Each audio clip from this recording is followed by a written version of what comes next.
GT Countdown, Top 10 8-Bit Games. Let's go back to the 80s, where the arcades were dead and the 8-bit era exploded. With no internet, tips and tricks were bought with milk money and bartered for copied homework. Multiplayer didn't need an Ethernet adapter, just a couch. And maybe, just maybe, a Game Genie would let you beat Battletoads. With the hindsight of a hawk, GameTrailers has found the following cartridges worthy of the best of the 8-bit era, based on more than killer sprites and commandeering use of a D-pad, but also on their innovation, technical breakthroughs, and historical relevance in the annals of video game history. So be assured we have separated the best bits from what bites. So strap on the Velcro shoes, put on that members-only jacket, the GT Countdown is going retro.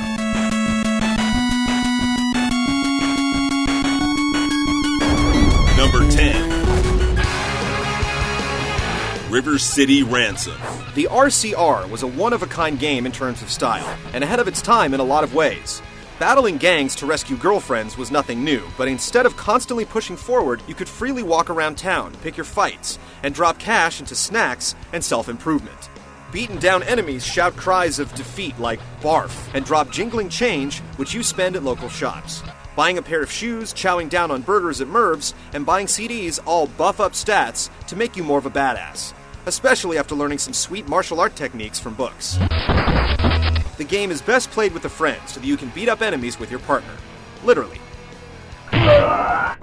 Number 9. Castlevania 3, Dracula's Curse.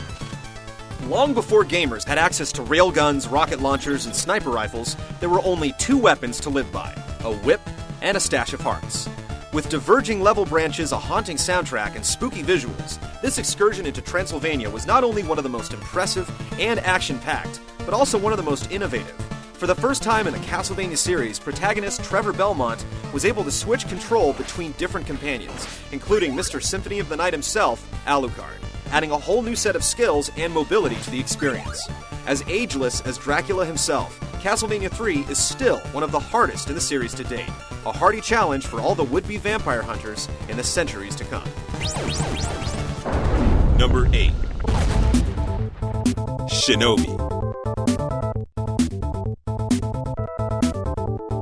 This ninja's so stealthy, he's hiding out on another platform. Yes, not all 8-bit games grace the gray box, with our man Joe Musashi the Shinobi rocking out of bounds on the Sega Master System. It's the definitive port of the 80s classic, with all the stages, bosses, and bonus rounds intact.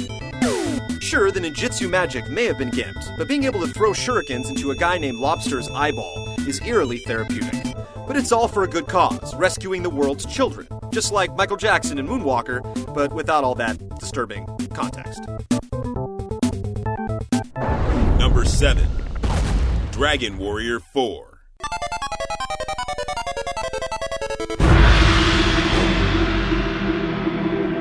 Nearly a year after Final Fantasy II captured gamers on the new Super NES, RPG fans found themselves returning to their 8-bit system for this deep and engaging tale. The cast is introduced through 4 individual adventures, coming together into a cohesive unit Voltron style, to save the world in the 5th chapter. Its distinctive battle system comes into play in the latter half of the game, with players only controlling the hero, while the rest of the team acts according to one of 6 strategy profiles. Quirky characters like Taloon the Merchant and Healy the Slime who dreams of being human help make this into one of the most memorable games on the NES, as it stands on the shoulders of its 8-bit brothers, sharing the limelight as an epic should.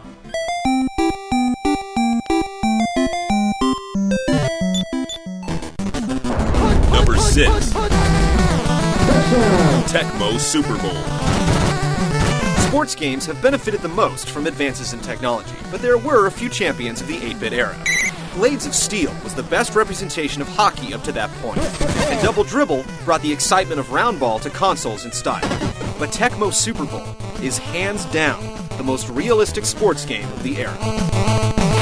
As the first football game to include all the real NFL players and teams, the ability to save your full season stats, and scarily realistic player ratings, it was a taste of things to come. With 8 plays to choose from, it was also a game that anyone with an interest in the sport could pick up and be competitive almost immediately. If only the same thing could be said of today's sports games. Number 5. Mike Tyson's Punch-Out!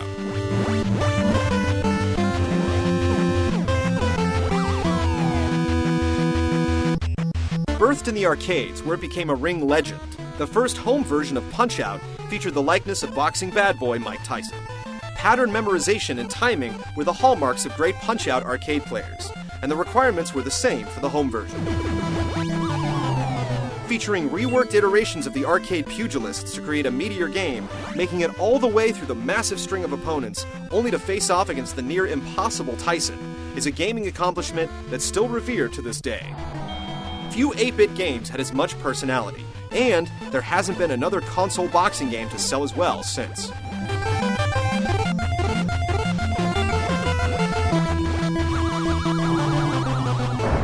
Number 4. Mega Man 2. Most video game sequels suffer from the inescapable sophomore slump. Not so for the Blue Bomber, who blasts, crashes, and slices his way onto the countdown with his second NES effort. Mega Man 2 may have been a sequel, but it was a title of firsts, with its implementation of a password feature and energy tank reserves, a godsend for gamers, and the start of a series standard. Top that with improved graphics, an increased boss count, and a badass soundtrack, and you've got plenty of reasons to see why it's considered by many to be the best out of the classic Mega Man series. Or at the very least, the scariest. Don't even pretend that you weren't freaked out by that dragon. Number 3.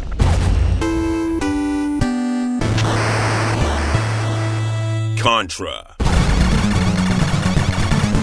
If you wanted pure action on the NES, you couldn't do much better than Contra. Countless gamers can remember the opening jungle level and the awesome spreader, the apex of the 8-bit arms race, saturating the screen with the wide arc of glowing red death marbles. The game is even better with 2 players, as long as the other player isn't a total jerk. A memorable 3D-ish base attack stage switched up the perspective, and cementing the legend is the famed 30-man code that lives on in the form of numerous gamer t-shirts.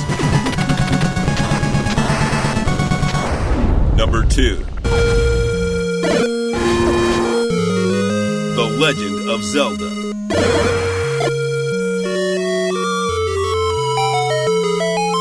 In a time when most games took place on a single screen or moved straight from left to right, The Legend of Zelda dropped players into a vast open world with only scattered clues on what to do next. When would-be adventurers finally found their way into a dungeon, they were then confronted with mazes full of locked doors, false walls, brutal bosses, and hopefully a Triforce piece. The items found within are often the keys needed to progress farther in the game, whether they're used to cross a river or burn a bush hiding a monstrous dungeon. The Legend of Zelda is a true classic that has spawned an enduring line of sequels and influenced countless other games. And who can forget the triumphant overworld theme?